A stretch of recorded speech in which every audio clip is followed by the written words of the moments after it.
রানীনগরের মুন্সিপাড়া এলাকায় এক কিশোরের রক্তাক্ত মৃতদেহ উদ্ধার। আবারও জানিয়ে রাখি, রানীনগরের মুন্সিপাড়া কাতলামারি মাঠের মধ্যে একটি কলা বাগানের মধ্যে রবিউল শাহ নামের এক 15 বছর বয়সী কিশোরের রক্তাক্ত দেহ উদ্ধার। ঘটনার পর ওই এলাকায় ব্যাপক চাঞ্চল্যের সৃষ্টি হয়।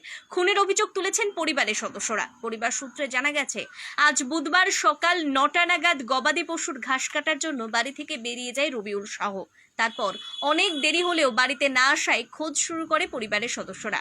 শেষে বাড়ি থেকে কিছুটা দূরে মুন্সিপাড়া কাতলামারি মাঠের ধারে একটি কলা বাগানের মধ্যে দেহ উদ্ধার হয়। তার শরীরের একাধিক জায়গায় আঘাতের চিহ্ন ছিল, যা থেকে পরিবারের সদস্যরা খুনের অভিযোগ তুলেছেন। যদিও কী কারণে তাকে খুন করতে পারে তা বলতে পারেনি পরিবারের সদস্যরা। কারোর সঙ্গে কোনো শত্রুতা ছিল না বলেও দাবি পরিবারের সদস্যদের। পরে রানীনগর থানার পুলিশ পৌঁছে মৃতদেহ উদ্ধার করে থানায় নিয়ে যায়। কী কারণে এমন মর্মান্তিক ঘটনা ঘটল তার তদন্ত শুরু করেছে পুলিশ।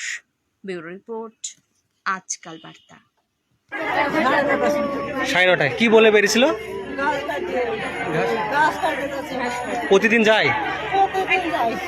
প্রতিদিন যাই না, মানে গম আছে কিনে কিনে লেছে খাওয়াই, আর আপু তো নাই করে নাই আছে গম কেটে কেটে কিনে কিনে লেছে খাওয়াই। আজকে কালকে গেছে না, আজকে গেছে, কালকে এক বস্তা গাছ নিয়ে যেতে চলে আমার, আর আজকে আমি বলে বাবা কখন শুনলেন এরকম হয়েছে? কখন শুনলেন? আমি 8টার সময় আমি বলছি এতক্ষণ কেন আসছে না ছেলে, আমার বুকের ভিতর দৌড় পড়ে গেছে। আমি কি হলো কি করে বলবো বলো? আমরা আমার তো দুধের ছিল, আমার বাড়িতে ভর্তি, আমি আম বাড়িতে সব নিয়ে যে ছোড়া মোড়া সব নিয়ে চলো সেগুলো মাঠে দিয়ে ঘাস কাটে চলে আসে 1 ঘন্টার মধ্যে। তারপর ওর মা বুঝতে এখন ওর আসছে এখানে, তারপর দেখছি নাই। আচ্ছা, কি অবস্থায় পড়েছিল মাঠে? ওটা পুরো গলাটা কেটে দিয়েছে, হাতটা বলে ভেঙে দিয়েছে, আমি দেখে নিই দেখতে পারি। কখন বেরিয়েছিল বাড়ি থেকে? আনুমানিক ঘাস কাটতে গিয়েছে 9:30টার দিক।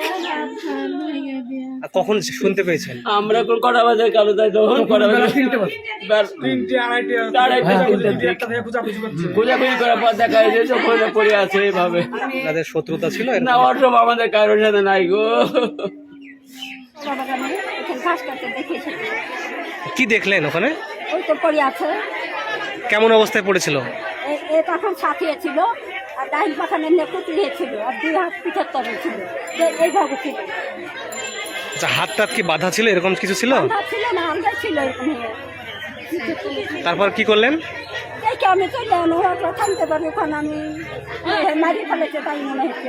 কেন এরকম করবে? কেন? কি কাজে কিসের লেগে করলো, কি দোষ করলো না করলো সেটা তো বলতে পারছি না।